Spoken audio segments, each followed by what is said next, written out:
discussed last class? Who remembers our topic of discussion? What was our discussion last class? Right, we were talking about emotions, stress, health, well-being, how it's all tied in, right? We say, hey, the biological is the psychological. The psychological is the biological. What does that mean? It means that whatever expressions you give, if you were to smile and fake it, your body, your being, your biology will take that as you being happy. And we have a nervous system, right? We have an autonomic sort of system, sympathetic, parasympathetic. One goes up, crank things up. One calms us down. We have another system, the enteric, the digestion. When we say, hey, if we are cranked up with our sympathetic nervous system running, it tells our digestive system to stop. We don't have time to go to the restroom. We're being threatened.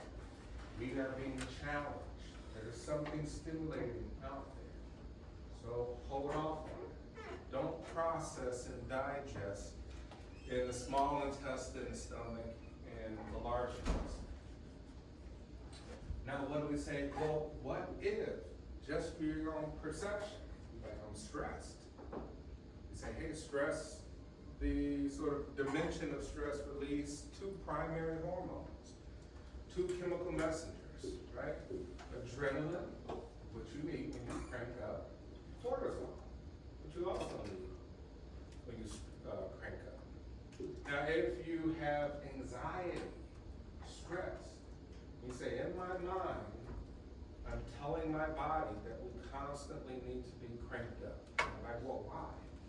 Because I think something bad's going to happen. I have negative thoughts. I'm trying to predict the future. I'm not sure about tomorrow.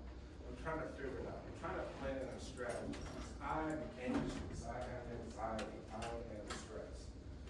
What are you telling your body to do? Right? You're telling your body that there's a threat. That you should be running, should be fighting, should be doing something. But you're not. You just sit in this chair during a lecture. These unconscious, stressful sort of concoctions in your mind.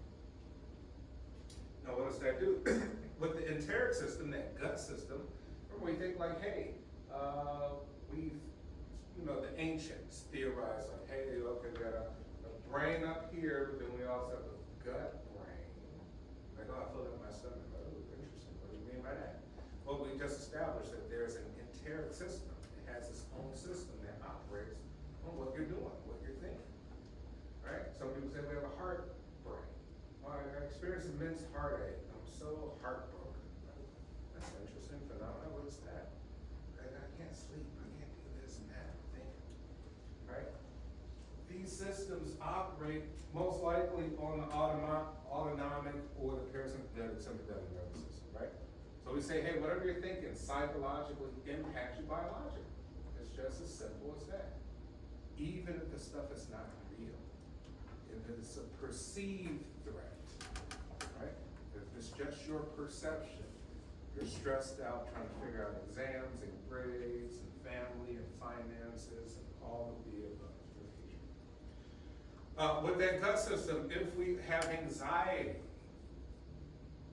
we're literally telling our liver, which filters our blood, right, which controls our cholesterol.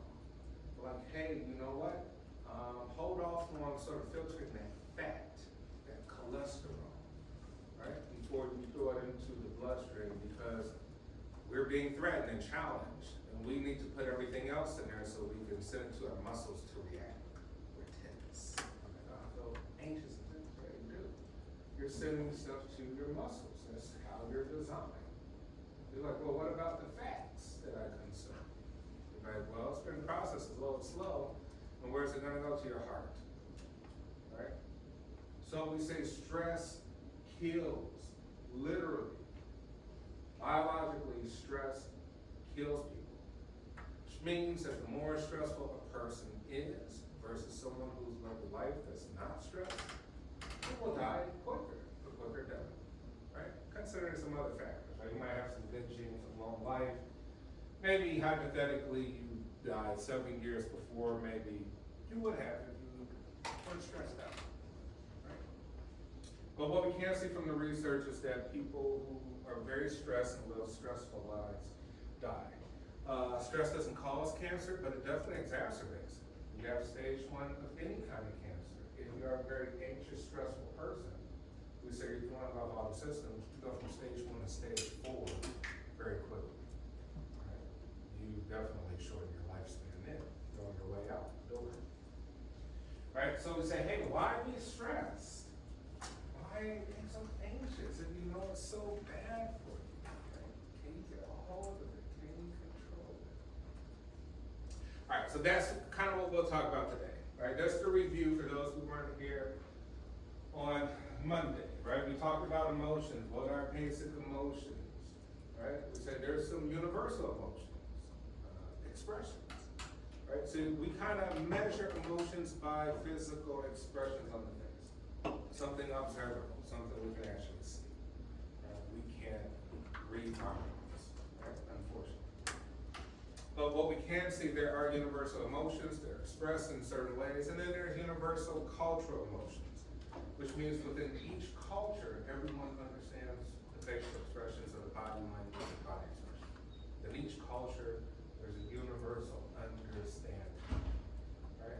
But maybe, one culture versus another, you might be a bit confused if someone's happy, sad, anxious, right? And we say emotions are complex. You got the basic ones, right? And then we say, hey, basic emotions can lead to higher degrees, more intensities, but they kind of come from the same domain, right? Which we discussed last time. You're like, hey, all right, we got optimism, love, submission, awe, disapproval, remorse, content, aggressiveness. Remember we said, hey, somewhere between remorse and content, there's boredom, disgust, and a higher degree would be loathing, right?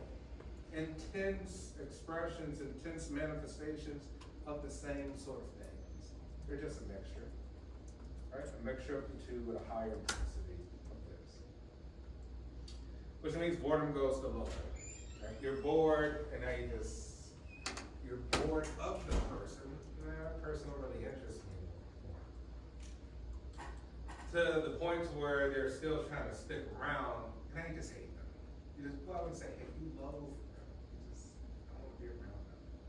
Right? Just a higher degree of the same thing. Right? And then just for another example, we say, hey, optimism and love. Right? We have serenity, joy, and then ecstasy. Right? Ecstasy would be the highest form of, hey, I'm optimistic about this, and I also love the thing, the person, the idea, the concept, whatever the case may be. Right?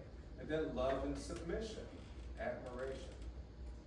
Let's say that you have a social media influencer or a celebrity that you follow, and you support this person no matter what, right? You're online defending them all the time, right? You're somewhere in here. You love the person and you submit to them. Thus, you accept them for who they are. Oh, you trust them too. You trust their fashion, their opinions. You trust everything about their life. Oh, if you're even higher, you admire them. And let's say there's idolatry, right? Let's say there's some people who idolize Donald Trump, right? They accept, they trust, they admire. Somewhere between love and submit. Kanye West, to the point to where it's like, oh, we do know him, right? It gets that sort of intense. Under the same connotation, we say we have this concept of God. We love if we have a God that we believe in, right? We love and we submit. We accept, we trust God, we admire God, and essentially we idolize. Does that make sense? Confusion. All right, so we say, hey, emotions are complex. They're manifestations of a state of consciousness, which we talked about last week, dealing with consciousness, right? What is it? We say it's complex awareness, fixed attention, right? little bit misunderstood, but we understand it to a degree.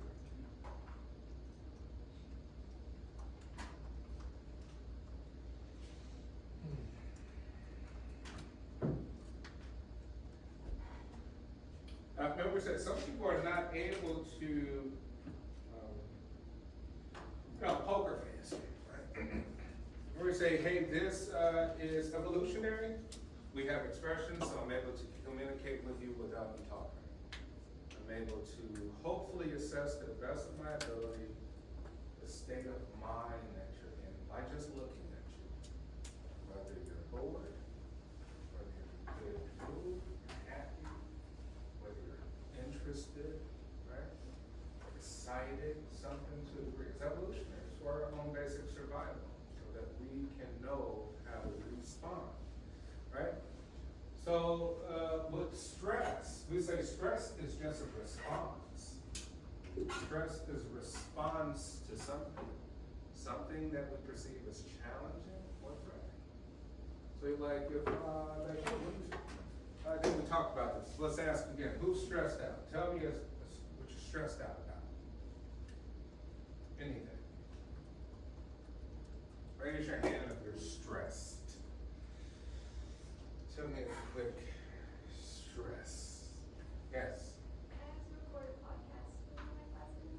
All right. So we say. I have a 6 to 7 page message during 5 weeks. Okay. So we say, hey, within this domain of being stressed, this concept, this perception that there's a threat or a challenge, right?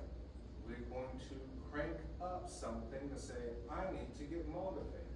I need energy in order to do my podcast. What was the thing you're stressed out again? The podcast? Oh, you're both doing a podcast? No. Oh, that's 6-page paper. Okay, 6-page paper and podcast.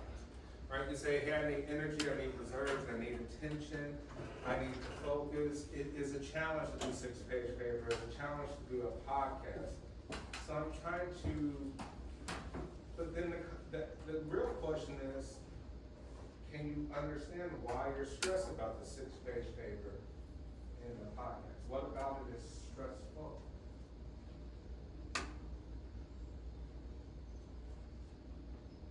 guess the recording process. I have to I have to look through 2 books, 7 journals, and then 4 newspaper articles to source from, and then use it in my paper. So I guess like looking back at all the materials and then incorporating them in my paper. Gotcha. So what I'm hearing is that most people are stressed about very simple concept. They're stressed about the unknown. Right? There's all this stuff.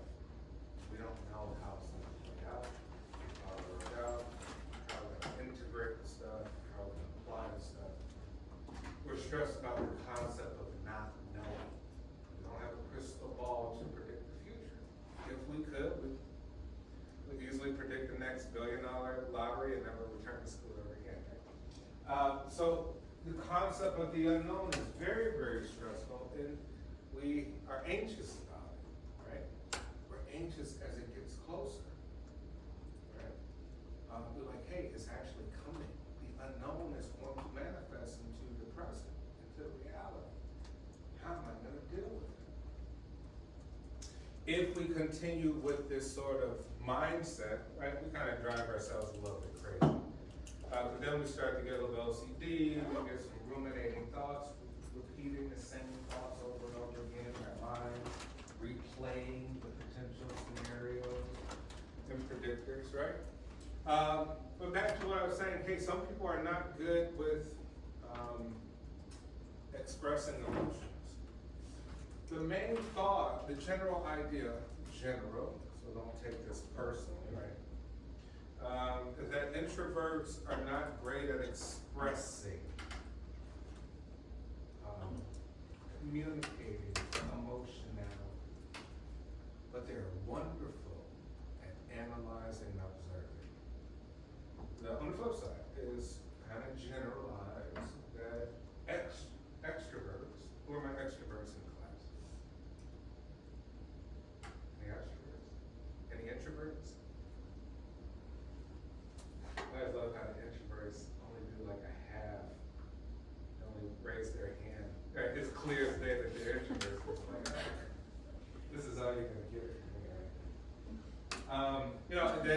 extroverts are great at expressing, oftentimes not great at understanding the emotions of others because they're too busy expressing, right? They don't have time to analyze and figure it out. Hence why, they kind of give us this illustration here, poker face, right? Hey, if you're great at poker, you don't have to show up with the hoodie and the glasses. If you're great with a poker face. Right? What we said, a genuine psychopath, sociopath wouldn't need none of this. We would never figure out what they're thinking. They manufacture fake emotions all the time in order to play the game, right? Okay, so back to anxiety.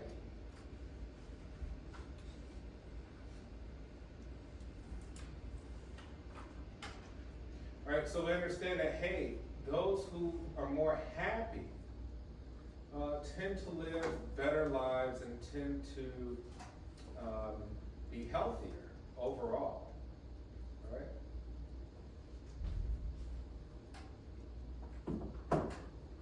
All right, so what can you say? Hey, we have stressors. Hey, stressed out about the podcast. The podcast is a stressor. 6-page paper is a stressor. It is something, all right? Something going on, an event. It could be an environmental event. You'd be like, hey, the weather is stressful. If it's a blizzard, it's an earthquake, it's a hurricane, right? Other environmental things, right? Traffic stuff. Traffic could be everyday environmental stressors. I did research on kind of racism in South Africa, right? Who's ever been to South Africa? Right, so in South Africa, they kind of have the same racial history, racial politics as us. Very similar, right? But I essentially looked at how prolonged exposure to racism can create all these physiological issues. Diabetes, hypertension, stroke, heart attack, cardiovascular disease, exacerbating cancer, all these different things, right? So we say, hey, environmental events. Let's say you live in an environment every day, you just feel that you're discriminated against. That's a very stressful life, right? It may not even be true. It could be the perception that you're discriminated against, right? Sometimes we play victim, right? We do the victimization thing, right? Everybody's wrong, they accept us. That could also be stressful. We say it doesn't have to be a true thing, it just has to be true to you. It has to be a psychological reality to you, not everybody else. Stress can refer to subjective feelings, not understanding what your feelings are, right? Feeling confused about how you feel. We tend to overestimate or exaggerate negative emotions, negative moods, and negative states of mind. We tend to do this. It's kind of a natural phenomenon. Think about it. When you go on the internet, when you go on Twitter, Facebook, TikTok, you are going to look at some negative stuff. You'll click on a video of a ridiculous fight, something really ignorant, a car crash, a beheading video, a shooting video. You want to see, you're interested in that, right? We kind of give that a lot of value. We kind of praise value negative things over positive. In relationships, we tend to usually really focus and remember just the negative. In the argument or discussion, we won't bring up all the wonderful things that the person did for us over a long period of time. We're just fixated on that last negative thing, right? Cheating, stealing, lying, blah, blah, blah. So it's kind of just a human inclination. So subjective feelings. Bodily reactions, specifically the body response to stressful events. We could be a bit neurotic, right, about like our own physical health. We could body shame ourselves. If we're sick, we maybe think we have more of a type of sickness than we do, right? We can get all kind of stressed out about that too. Funny enough, there's I think I talked about this too last class. One of my favorite philosophers is Friedrich Nietzsche. Who's ever read Nietzsche? Who's familiar with Nietzsche? big philosophy fans here in the class? Nietzsche. You've come across him? Yeah. And having read Nietzsche, reading his material honestly translates to a lot of different fields. So, quickly on a side note,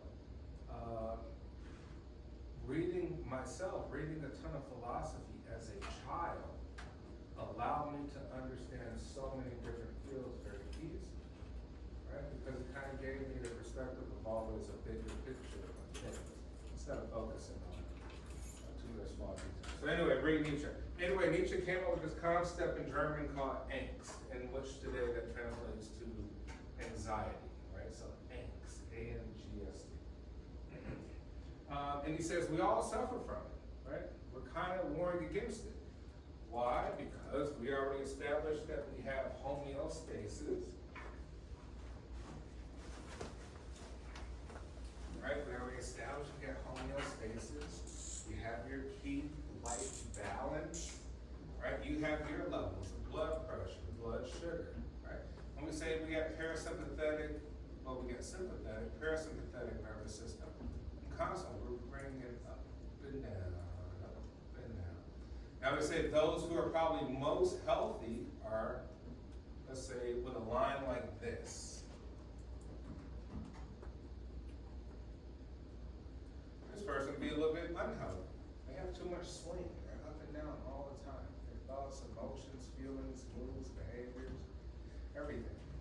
Worst case, you could be like this. Right? So Nietzsche was basically saying like, hey, it's constant. Angst is a perpetually constant thing. We live in an environment, and in our environment, things are happening. We're going to be taken up, and we're going to be brought down. How we respond to it, our perspective on it, is really what matters. So we're saying using our minds, we could potentially control our response. Right? Saying only that we can control the response. The body's going to do what it's going to do. But our response, we have to foster that in our mind. We give things too much weight. Essentially, what it's saying. Nietzsche, on the flip side, came up with one of the greatest kind of philosophical concepts, concept of eternal recurrence, and he basically said to ask yourself a simple question: if you could live your life over again with exactly everything that happened identical, would you do it? Would you go start all over? Raise your hand if you would start all over. If you could live your life over, start from day one, but nothing changes. Absolutely nothing changes. You just get a second go. Would you do it? Raise your hand if you would. Raise your hand if you would not. Why not? Okay. So you don't want to relive what has already occurred? Why? I just thought everything like happens for a reason, and it's just like if you have to relive it, I just don't see the point in it. Like whether it's a day or that's the past, like you have to keep moving forward. And that's why I just feel Okay. Anyone else? I just feel like, I don't know, like I would, like if like something bad happened in my life previously, I would know it's gonna happen before and there's nothing I can do about it. So it's like, it already like passed by, why would I wanna relive it again? Yeah, Nietzsche say, hey, this is typical amongst us. The usual response is like, nah, why would I do that? Right? Very few people who like, man, I had the greatest life of all time, I want to do it again. He says, within this mind, unconsciously, we're thinking about negative things that happen to us. That's the first thing that kind of comes to mind. We're kind of like, nah, I don't want to do it. Right? If something's great, you want to do it. Very simple premise. Something you want to do it. Right? The food is good at the restaurant, you show up the second time. If it's not, you don't. Right? He goes, so he says, hey, you know what? Subconsciously, there's some stuff there. The fate, right? There's some things that happen that we don't like. So we're hoping for a better future. So he came up with the concept, he said most of us cannot live thinking that we absolutely love the negative things that's happening to us. He said those who can get themselves to love everything that's happening to them, positive and negative, would ultimately probably have that real close line on it. Why? Because they value things all the same. That they consider predetermination maybe, as fate is supposed to happen, right? Most of us don't think it's maybe supposed to happen. We're still gonna react to it, right? In a very negative way. We're gonna be hurt by it, we're gonna be depressed by it, be sad by these things. So that's his concept, it's called amor fati, love of faith. You can love your faith, he said, to reach the highest level of kind of existence. All right, so we got environmental stressors, potentially damaging to individuals, some types. You say damaging events, potentially damaging events in the future, right? Challenges, upcoming or ongoing events that pose obstacles. We got acute and chronic. As with any other kind of disease, right? You say there's acute and there's chronic, right? You could have an acute sinus infection. You're like, oh yeah, just get them every season or something, they don't last that long. You have a chronic sinus infection, right? Oh man, they last for months. Right? I'm down, I'm sick. This is the bad one, right? It's like, hey, it may be quite normal to have acute stressors because life is happening, we don't know what's gonna be thrown at us, all types of things come about. But if it's chronic stressor, like that means something's off. You're still pondering over the same exact concept of trying to predict the future, not being able to really address what's threatening, what's not, in a chronic way. Not good. Subjective stress, psychological impact of a potentially stressful event from the perspective of the individual experiencing it. All right, we say it's subjective. It's just yours. Okay? No one else has to agree on it. It's your perception. This could be very bad. Because we could have a multitude of people, maybe even in our family, that be like, hey, I don't think that that's that bad. Let's talk it out. Right? Just do a little therapy session. And nothing changes. You still perceive it to be horrible. And then physiological stress. We say the fight or flight, right? The sympathetic and parasympathetic nervous system. And then general adaptation syndrome, some stages, right? You got alarm reaction, resistance, and exhaustion. Right? So we say, hey, with again that autonomic nervous system, we only have so many reserves of whatever it is inside of us, whether it's energy required with calories, right? All sorts of things that our bodies need, nutrients, and they get depleted. If you are stressed, you are depleting yourself of a ton of reserves. You're not even moving. You're not even doing anything. You're just sitting there anxious, thinking about it. You're literally exhausting your body with stuff, worried about the future for some reason. Right? Right? That's not good. Your body is going to be thrown off. Immune response. Once again, we say it's autoimmune, right? Automatic immune response. Your body's supposed to do. But if you're stressed, you already kicked in those reserves. So now you're wondering why you get sick very easily or you stay sick for a long time. Stress. Right? You're depleted your reserves of your immune system already before the virus or bacteria even got you. And it's gonna stick around. Why? Because you're still stressed while you're sick. It's going to hang around for quite some time because you can't settle down. That's why they say the best cure for, let's say, a common cold. What did the doctor tell you to do? What's the most important thing? Huh? Rest. Some rest. Now that you chicken on the soup. I bet you with the chicken on the soup.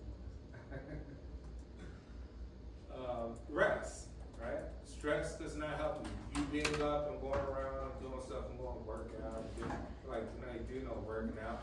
It may potentially can help with some good stuff if you got some bad stuff in you. Maybe potentially sweat stuff out and stuff. But at the same time, you are kicking up that nervous system constantly, right? And you kind of need those reserves to fight the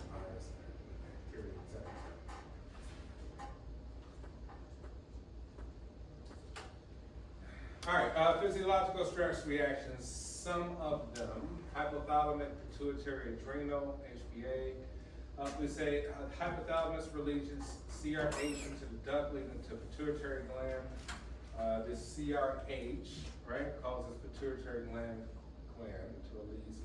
We don't need to know all this, right? We just basically say cortisol, increased heart rate and blood sugar, energize stress reaction, right? So basically, you just keep kicking in too much, what we said, like adrenaline, cortisol, into your systems.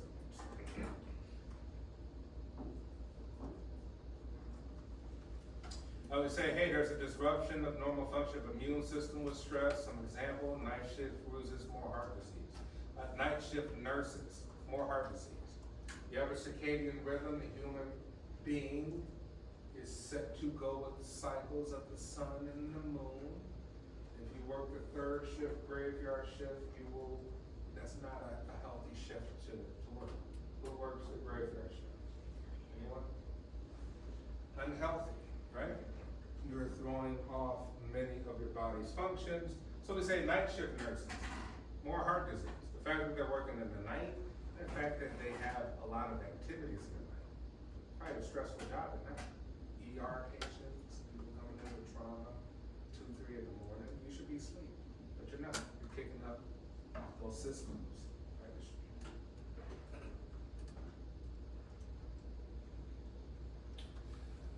Dementia caregivers, caregiving for those who have dementia, right? Those who have issues with memory, right? Slower physical wound healing. So we say the very fact that these people work with these individuals can impact them psychologically with their own stress. Right? Children of poverty. More adulthood cardiovascular problems and shortened lifespan. Why would that be? Why would children of poverty have more adulthood cardiovascular problems and shorter lifespan? How does that impact them as adults? Becoming more interested in the soccer food, just because you can afford to get like more organic food or just like go get like fast food. You're stressed out, go get McDonald's. Stressed out, go get some Flamin' Hots. Go get some Coca-Cola, something like that. Right? All bad stuff. You do that long enough, or you're gonna develop some cardiovascular problems. Right? And that's probably a habit too. To say, this is how I deal with stress. I deal with it with eating. I eat bad food, things with high caloric intake, sugars, fats, things like that.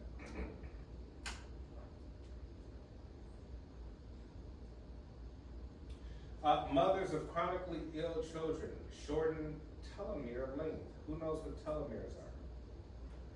Anyone's ever heard of telomeres?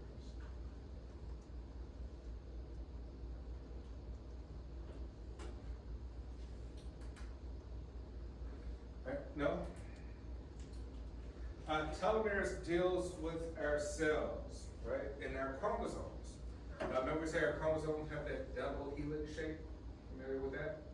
Right? On the end of these chromosomes are like shoelaces, little plastic tips. Right? In each division or cycle within our cells, those shoelace tips get shortened, they get frayed. Right? They kind of spread out, break out, they get short. To a point to where they get so short they die. They no longer exist. This is really how we determine human life. This is kind of research they're working on, is to kind of conserve telomeres, right, to prolong human life. Maybe potentially live to be 150 to 200 years. We're nowhere close to doing that, right? Average lifespan in the United States for men is 73, for females is about 79, right? Men die about 6 years earlier on average than women. Why would that be? What could be some of your thoughts on that? 6 years? What do you think contributes to that? The men have more stressful lives than women. What do you think?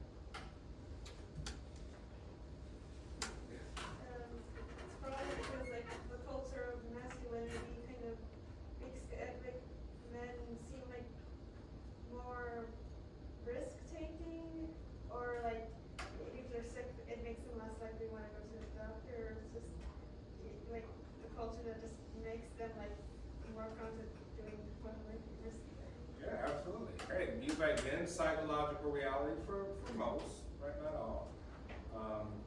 Suck it up, don't cry, expressing your emotions too much is a feminine trait.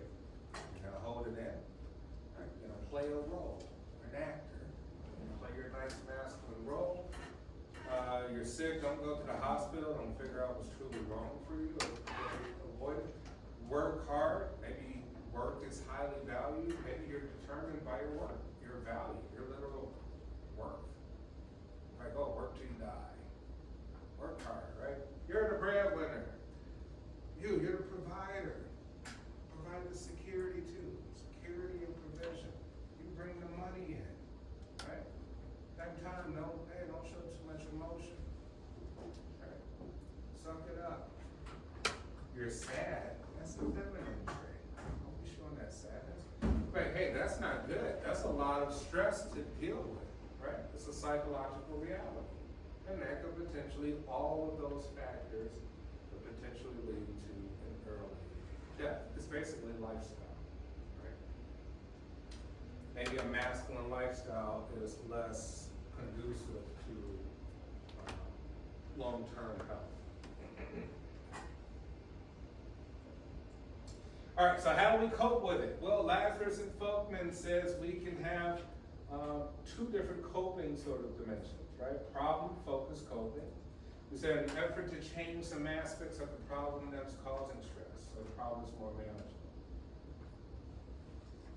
Too much work, too stressful work, try to change jobs, change the position at the job.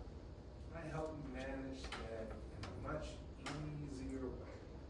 The job is the problem, change the problem.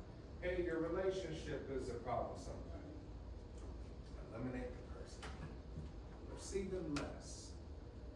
Right? Interact with them less. Anything, whatever the problem is, maybe change it or do a little bit less of that thing. Or we can have emotion-focused coping. Alter one's own feelings, which have been affected by a stressful problem, but then alter problems up. Change the way that you see it.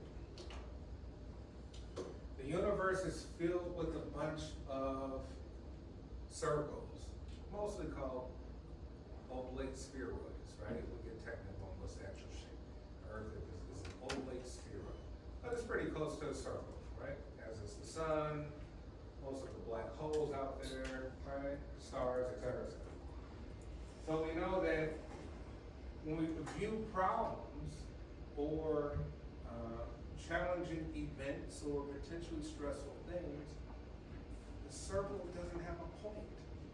There's multiple ways for us to look at anything, right? So we're saying with emotion focus, it's changed the way that you view the thing. If the problem is a circle, go look on the backside, the top, at the bottom. Look at it from a different slant perspective. Remember I told you we have EMDR for PTSD, right? So those who've maybe been in the military, served in some sort of conflict, combat, maybe you were a victim of sexual assault, sexual violence, maybe you were a child soldier, right? Remember we say all these different things that could be really, really bad stuff. Like, hey, you're not going to get rid of the thing, but you can change with emotion-focused coping. We say simply by looking at a person's eye movement, EMDR, eye movement, desensitization, reprocessing. We look at the eyes when that person's experiencing that trauma, they're thinking about it, right? We can hook them up, and we kind of get them to shift their eyes. Right? And we come up with this technique. Man, you always look right when you're thinking about it. Oh, but let's focus on that trauma and have you shift the eyes, look left like you're thinking about it. It really gives the brain the ability to shift the perspective of it, to transfer the emotions about the value given to the thing. Right? It's a fascinating thing. Like, hey, we can actually change the way that we view most of these things by just using our mind, right? Focusing on